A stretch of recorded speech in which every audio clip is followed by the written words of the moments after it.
side going in into a facility. They are all everyone who goes into any facility has to follow the same rules. Then there are various levels of access. If somebody doesn't have any business to be in that facility, they don't go there. They're not permitted. So there are no ways of someone who's not associated with the facility to be able to get in. And there are so many tiers of them, of the security barriers. Then this issue of the insider. This preposterous assumption that someone on the inner side of within the facility who's authorized to be in the facility would be able to suddenly go loony and do whatever. Not possible. Why not?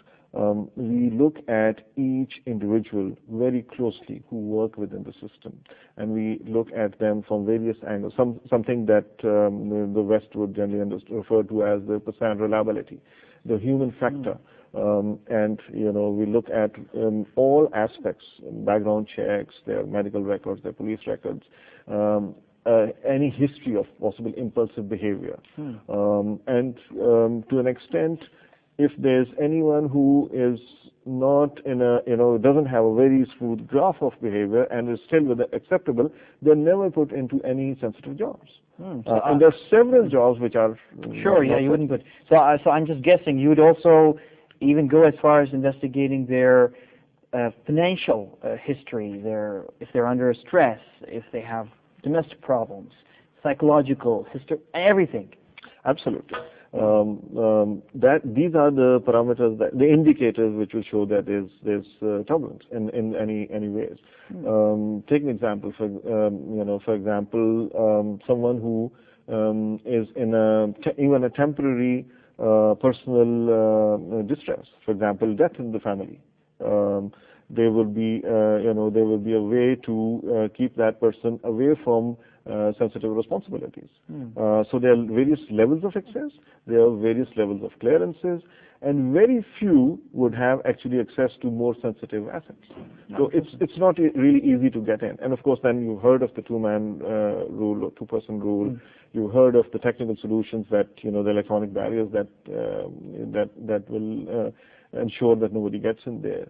And then it's quite laughable actually to someone go in there, pick up something and take this out, anything out, because nothing gets out in that way. So the cinematic perception of maybe there's a Pakistani equivalent of a handbag that a senior Pakistani official walks around with, and and it's tied to their hand, and it's very important. Maybe the president, maybe the prime minister carries it. Is not true in that sense. The decision making about the nuclear assets is something that is very carefully thought out, and it's not a hair trigger situation. It never is in any setup. So I think we've seen too many Cold War movies, and perhaps lots of ideas come out from that. This is an arsenal which is very closely guarded. Air Commodore Banuris, where are we keeping our nuclear assets? All right. Let's say.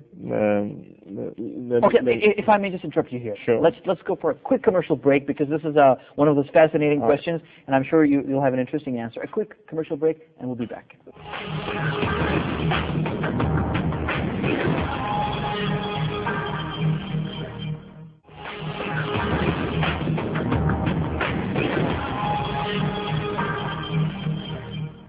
Okay, welcome back. Air Commodore Banuris? Yeah. Where are we keeping our nuclear bombs? I think the response to this question is in perhaps two words: strategic ambiguity in a Pakistani sense. No one, if anyone even claims that they know everything about where our weapons are, they're wrong. And if they think they do, they're in for a rude shock. We have several ways of looking at these areas. We have dispersals, we have ideas of mobility, we have these are all assets very highly guarded. There is a lot of need to know, even within the policy circle. someone who doesn't have any business to know about the sensitive sides, including the weapons, doesn't have that information. So very few in Pakistan would know where they are. I'm not going to tell you. Interesting. The way you laughed before you answered this question, I thought, this man knows at least knows the location of at least 2 bombs, at least. Interesting. Okay, so a serious question here is, does your answer mean that an enemy satellite wouldn't be able to trace where you're moving or keeping your strategic assets? Yeah. I will deal with this question. The way it goes is that satellites, and this is the age of globalization and information, and there's a lot of information the satellites can see, but the information about what all exists where does not go to anyone. And if you followed, and we obviously have the recent media reports, you would see the frustration and about not knowing where they are, which is true. They're not really saying because they are. And even if there's not enough information about even a single weapon, it's too much of a risky situation to start thinking of contingencies. No, interesting. So basically, the satellite thing, the reason I'm asking you this is because I've been reading about this before this interview, and of course different people make different theories. As you said, nobody knows the exact real thing. And I was reading somewhere somebody saying or writing that Pakistan is a country that does not have much of a strategic depth. We are a big country, no doubt about this, but we have a shape where we don't have much of a depth. And in that situation, somebody was trying to come up with ideas that, well, if I were in that position, in Pakistan's position, I would be coming up with novel, new, and creative ways, just as the United States, the Soviet Union, Britain, France, all of the known nuclear powers had to do in the initial years when they first started their nuclear programs. They came up with novel ways of protecting and dispersing there. Is this also true in our case? Novel, creative ways have been found? Well, there are. Of course, there are no operational details that any country would want to talk about, and that's we won't even go there. But they are, shall we say, our eggs are not in the same basket, and they are not eggs anyway. Strong structures.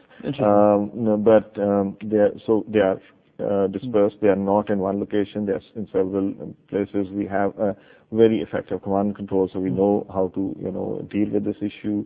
Then, unlike the Cold War model where there were fixed silos, there's mobility. There's the known delivery systems are known to be like that.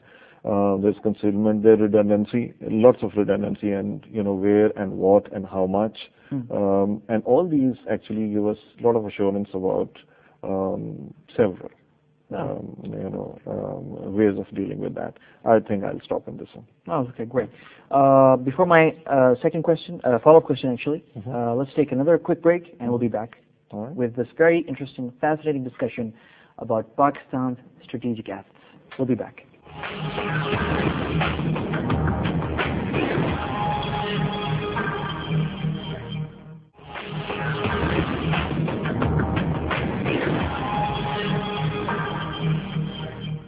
Okay, welcome back. For those of you who have just joined us, I'm talking here with Air Commodore Khalid Banuris, who is the Director of the Arms Control and Disarmament Affairs at the Strategic Plans Division, which is the authority in Pakistan that controls our strategic assets. I'm talking newspaper language right now, so this is not accurate. Anyway, Air Commodore Khalid Banuris, I have a question now. Now, everybody thinks, of course, that we are inept. We're just somehow unable to control our nuclear assets. We need help in helping us to manage our strategic arsenal. And the reason the world has, let me just mention this very quickly, the world has this impression about us is because of our politics.